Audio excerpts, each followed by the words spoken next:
front row, Mark Lawson looks at the continuing appeal of one of English literature's classics.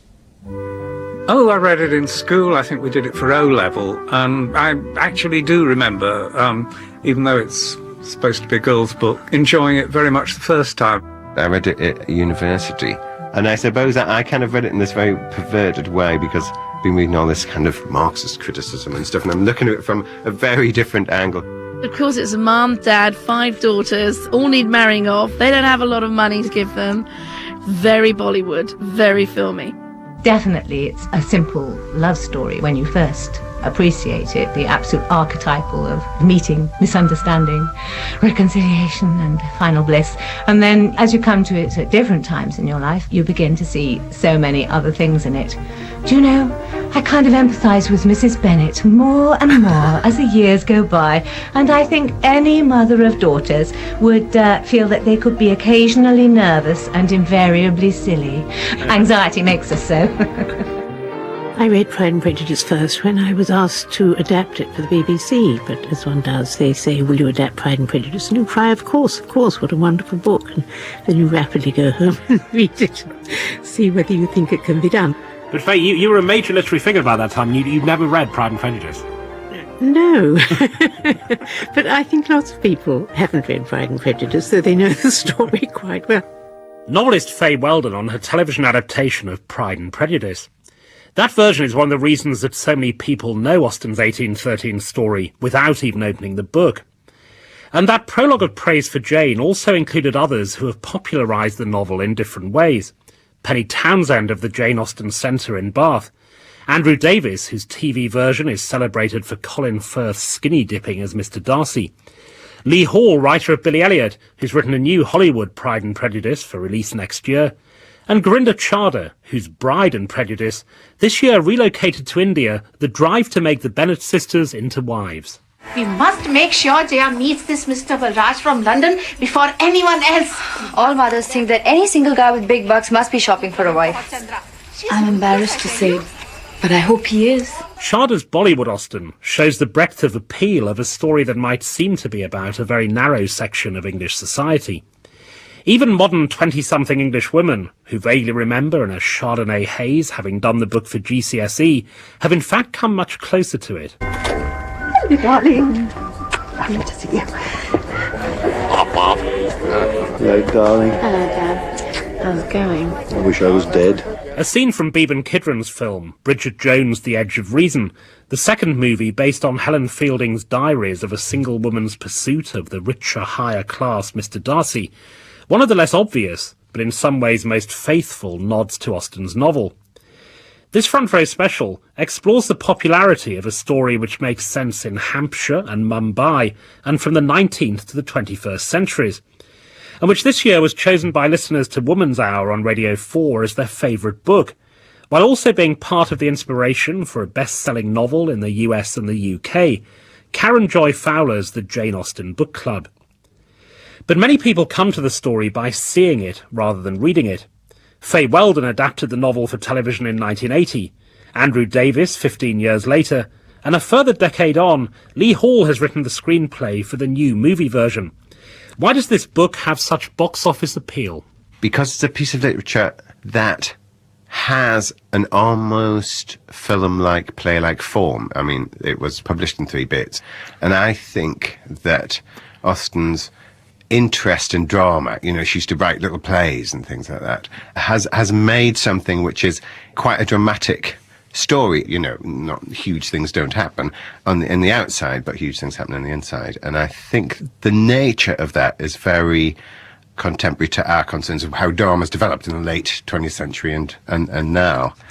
And as you're suggesting, traditionally, I mean, obviously in drama, but screenplays are said famously to be broken down into 3 acts, and that's how they're seen. So what in screenplay terms are the 3 acts of Pride and Prejudice? Until Darcy's departure, and then until reuniting, and sort of losing him and regaining him in the sort of 3rd act. And it's a really classic structure. The great thing about Jane Austen is that she plots things so meticulously, so cleverly. Everything works. Nothing is wasted. If you ever think, well, I don't quite see the point of that, why don't we leave it out?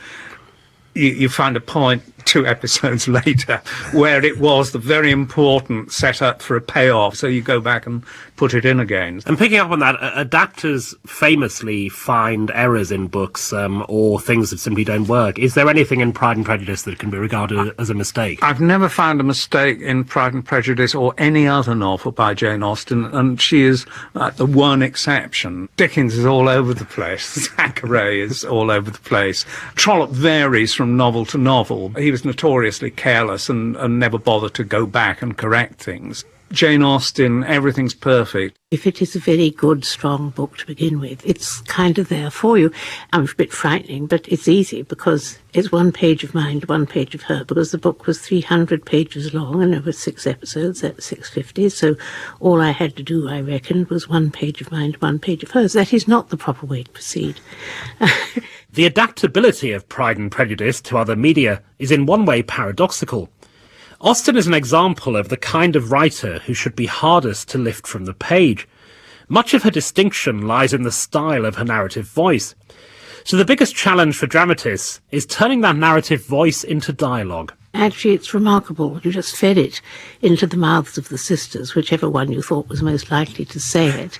Mary has the sententious lines, and Jane has the sort of slightly soppy lines, and you give Elizabeth and her father all the others, and Mrs. Bennet, she's fine, she's all there on the page. Mr. Wickham is engaged, Lizzie. To who? To Miss King. Odious Miss King. She has inherited 10,000 a year, But she has freckles. she is not intelligent. Well, neither is Mr. Wickham. Well, she's a very good sort of girl. In exoneration, let it not be forgotten that young men must have something to live on as well as young women. By and large, it was to be expected. The problem with Jane Austen is she's so clever. There are only 2 characters in that book, Elizabeth and her father, who could be clever enough and witty enough and sarcastic enough to use any of her lines. So I managed to do a little bit of that, but as for the rest of it, I gave it up, and I thought, if people see this adaptation, they think it's so great, they're going to read the book anyway. What of your cousin, Mr. Collins? What of the famous Lady Catherine de Bourgh herself? As a connoisseur of human folly, I should have thought you impatient to be savouring these delights. Of some delights, I believe, sir, a little goes a long way. Yes. Well, think of me, Lizzie. Till you or your sister Jane return, I shall not hear 2 words of sense spoken together. You'll be very much missed, my dear. Some of those lines are just too good to miss. I started out writing screeds of voiceover because I thought that's a kind of a false way around the problem. Screenplays are filled with the abbreviation POV, or point of view, specifying the perspective from which we're seeing the scene. In the novel, the POV is Austen's. But because the camera tells the story through the actors, writers and directors have to choose and change their points of view. Fay Weldon's was usually Elizabeth's. Yes, well, I think that's fairly naturally going to be true. And I also took Mrs. Bennet's side. I thought she was much abused, and that Mr. Bennet was really not a very nice man at all. And what she worried about actually came true, because all the Jane Austen family was left unprovided for because of Mr. Austen's dereliction of duty, just as... But Jane Austen hoped it would, wrote her father in as the hero and her mother as the villainess, I have always thought. Could all have been yours. But she does not mention Mr. Collins. I shall have to wait till my visit to see how that goes. Visit? Yes, Mother, she asks me to visit. Oh, well, you will not go. I will not have you go. I will not be left all alone. All alone, Mrs. Bennet? Well, the younger girls do not count as company, Mr. Bennet, except the Lydia. I'm sure you do not. I think I identified with Elizabeth the first time I read it. I was a cheeky boy in school, and I just liked the way she rebelled against authority. But I was also, I think, quite romantic in those days. And did you ever teach it?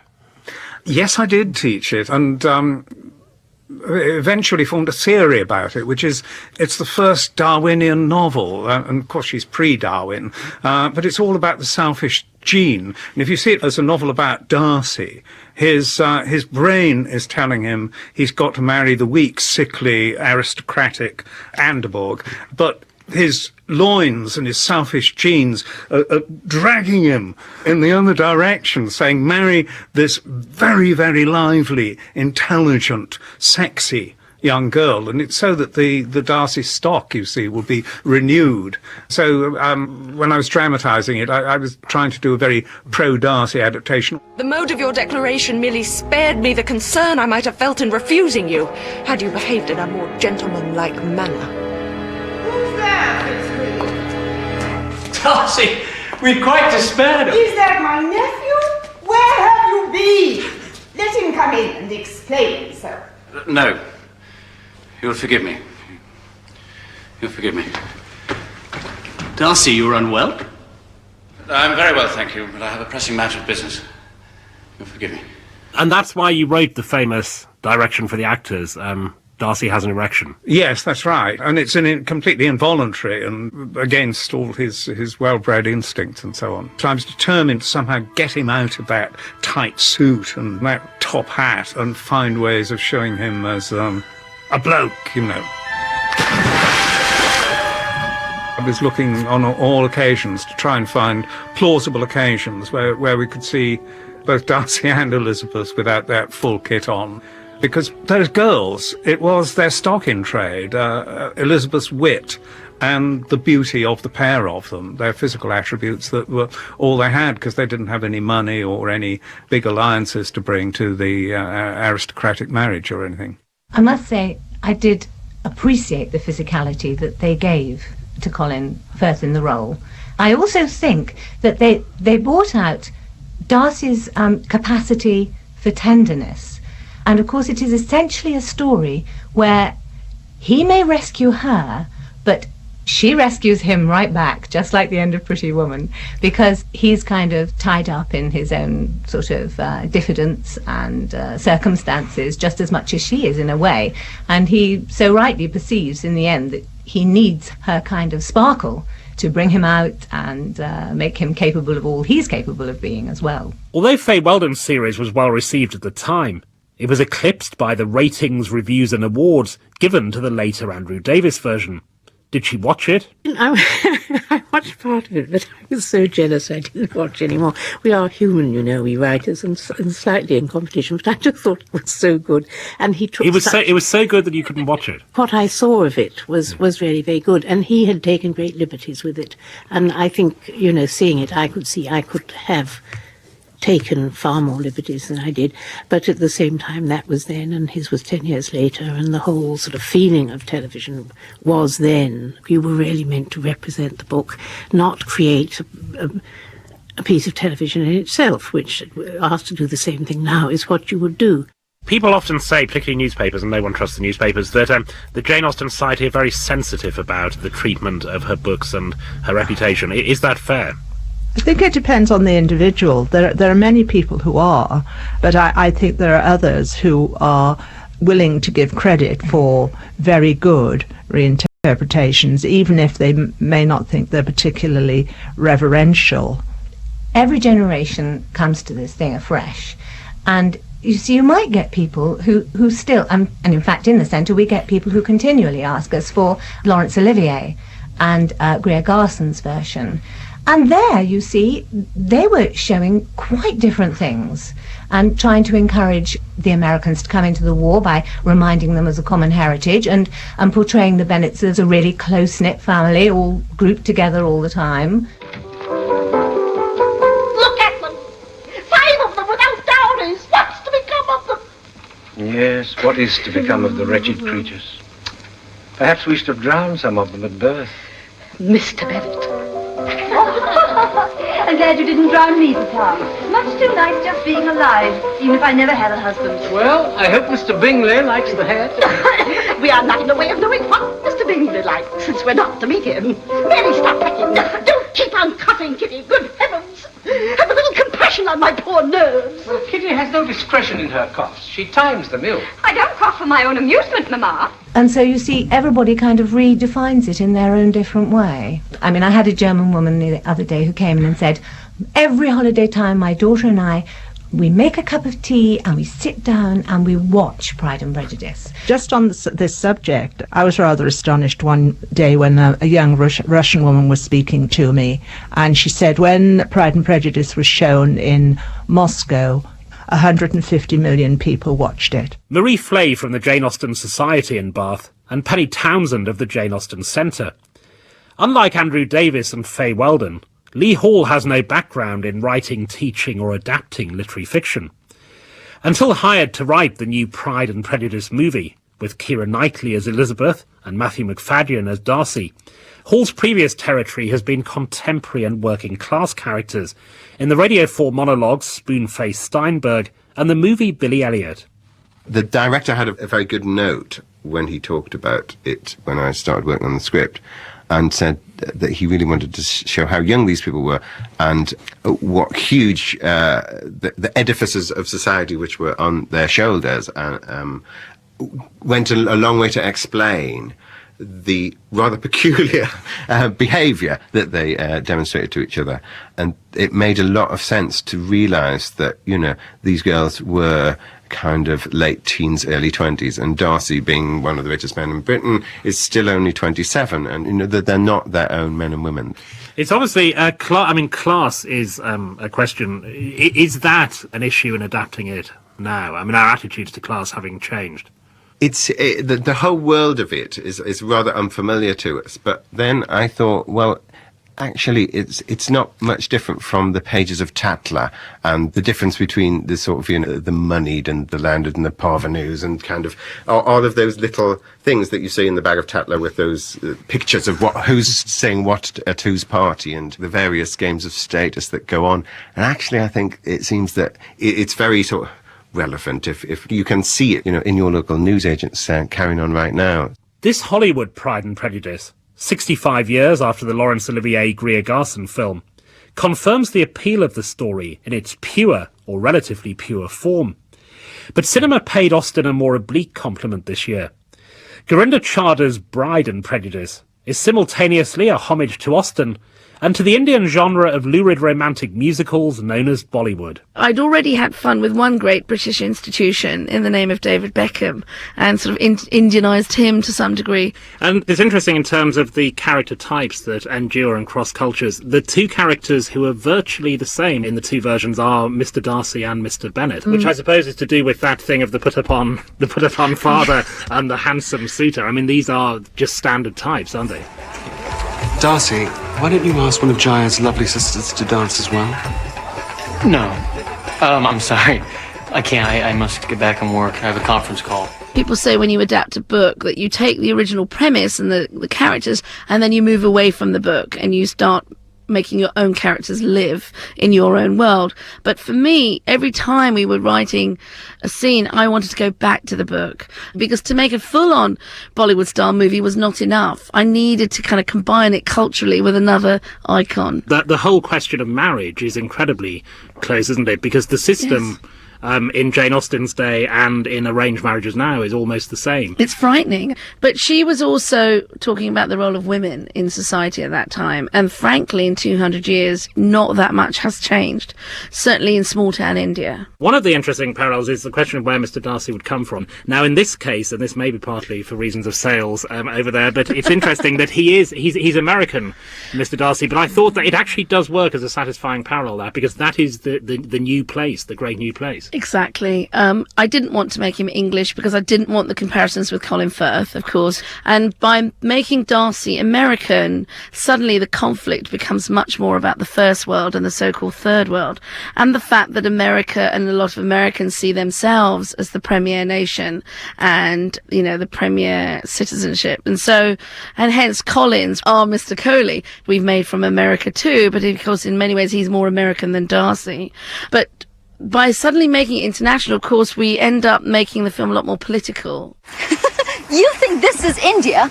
Well, don't you want to see more investment, more jobs? Yes, but who does it really benefit? You want people to come to India without having to deal with Indians. It's good. Remind me to add that to the tourism brochure. I mean, Darcy's family are considering buying up large parts of India to turn. I mean, they run hotels, so that is a very political point. Yes, and the fact that she questions American civilization, if you like. And at one point, when Coley is going on about America and how America was a great country and India's too corrupt and the UK's finished, come to America, it's where you can make money. She quite pointedly says, where was your America 60 years after independence? They were all killing each other over slavery and blindly searching for gold. And of course, India is a young country. It has only been 60 years since independence. So we've kind of drawn those kind of parallels. So we've made our Lizzie have bite in the current international political climate. It's just great fun. It's terribly noisy and sort of full of orange colours and full of an incredible sort of vitality and energy. I wasn't wholly satisfied with it. I find it extremely vibrant, and I sort of went into watching the film thinking, forget Jane Austen's Pride and Prejudice, just watch this as a film. But obviously it's impossible to do that if you know the novel well. I just love the way that the street erupts into sort of music and song, and I keep on expecting it to happen as I go through Bath now. And this is obviously a difficult question to answer, but do you have any views on why it has been such a compelling story and there have been so many different versions of it? Characterization. I mean, when you read Austen, she lets her characters develop through what they're saying and what they're doing and how they're reacting. She doesn't overburden you with physical descriptions. Therefore, we can all have our own Mr. Darcy, and we can all have our own Elizabeth Bennet. You look down your nose at absolutely everyone, and you're incapable of doing anything spontaneous or potentially affectionate. Renée Zellweger as Bridget Jones. The titles don't confess their origins as obviously as Bride and Prejudice. But as director Bevan Kidron acknowledges, Helen Fielding's spoof diaries are true to Austen's plot and theme. You know, we all sort of have aspiration beyond our reality. In fact, it is, I hope, part of the human condition. You know, if you lose your aspiration, you've lost your spirit. If you've lost your spirit, you've lost everything. So I feel like this gap of humour between one's aspiration and one's reality is actually a very interesting and sort of fertile place for comedy. And I tried very hard in the film to make a lot of that comic thing recognisable, but to have some sort of emotional function, you know, in the piece. My hunch, and maybe because I know that you know your literature, but I thought you'd put more Jane Austen back in. I mean, Jane Austen lying underneath it. I mean, there's also effectively a duel. The fight in the fountain outside is like an old-fashioned duel. Am I imagining all that? You know what, mate? If you're so obsessed with Bridget Jones, why don't you just marry her? Because then she'd definitely shag me. No, I think that's part of the legacy of Bridget Jones, comes from, you know, the Jane Austen, the Bridget Jones diary, the whole thing. I mean, I think that's part of Helen's conceit. I mean, one of my ideas for the film was that we would steal and refer to many, many sort of cultural, iconic things. So it starts with a James Bond joke. James Bond joke, Sound of Music joke, but also I tried to use the first film as one of those things. So I put it on a par as, you know, we have a joke about Sex in the City, we have the Jane Austen that you've caught on to, you know, we have lots and lots of references. But there's a sort of slight difference that the original Pride and Prejudice is a bright, poor girl with high self-esteem. Bridget Jones is not so very bright girl with low self-esteem, but still manages by dint of charm and eccentricity to win Mr. Darcy. In real life, Colin Firth wouldn't marry Bridget Jones because she'd drive him mad. She's so embarrassing. You could never do it. But it just makes a lovely, funny, sweet story. I'm never going to fit in with your friends. Well, you certainly won't if you go on calling everyone balding upper middle class twits. Well, they were balding upper middle class twits, except for the ones who had hair. And I suppose you agree with them that poor people deserve to be poor. Don't be ridiculous. So now I'm ridiculous. Well, yes, tonight you were a little. Well, tonight you were an arrogant ass. I think I may have made a terrible mistake inviting you and your folding underpants into my life.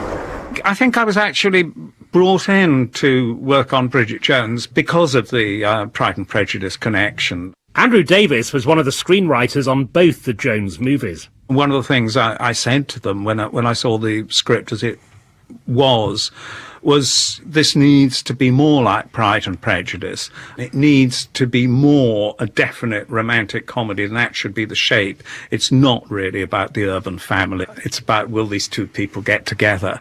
And I also said that Mark Darcy has to be much more like Mr. Darcy, be less of a figure of fun and have more genuine dignity about him. And even in The Edge of Reason, which is less obviously based on it, there were little shivers for me. At the end, when she comes into the chambers and she asks for Mr. Darcy, you get those little echoes.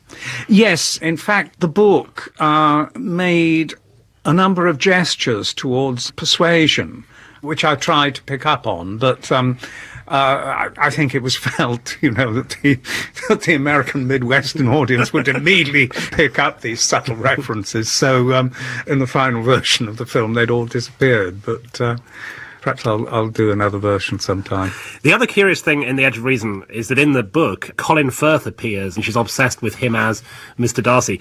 Was it ever considered working that scene in? Well, yeah, was it not? And I can remember, arguing that we should have a very, very postmodern scene, of course, in which actual Colin Firth, who's not a bit like Mr. Darcy, he's very kind of laid back and tousled, equally attractive, but in a very different sort of way, should come on, and that Bridget should interview him and say, somebody you remind me of, but you're not a bit like him, or something like that. But it was felt that this would be a bit too artsy-fartsy, I suppose. As someone who once worked in publishing, Bridget Jones might have known that she was only one of many modern fictional creations indebted to Elizabeth Bennet. Others include the American crime novel Pride and Prescience, a Mr. and Mrs. Darcy mystery, and various continuations of the tale, including Mr. Darcy's Daughters, Mrs. Darcy's Dilemma, and Letters from Pemberley. Last year, there was a movie version of the story set among modern young Mormons called Pride and Prejudice, a latter-day romance. And the plot still has other possible spin-offs. Faye Weldon. I did try and do a male version of it, actually. I tried to do a family with 4 sons, and the mother was trying to marry the sons off to girls, because the girls are so obviously much more better at earning their living and being practical and sensible. And the father would be hoping, the mother would just be wanting them all to go out to work, but the father would be able to see that the only way these boys could survive was by marrying rich wives. The romantic side of Jane Austen's nature might have been pleased by the fact that Beeban Kidron, director of the slyly Austenite Bridget Jones' The Edge of Reason, has just married Lee Hall, screenwriter of the latest Pride and Prejudice. In 2005, 192 years after the novel was published, Hall's Hollywood version will seek out new audiences for this enduring story. Has there been discussion of who the film will be marketed for?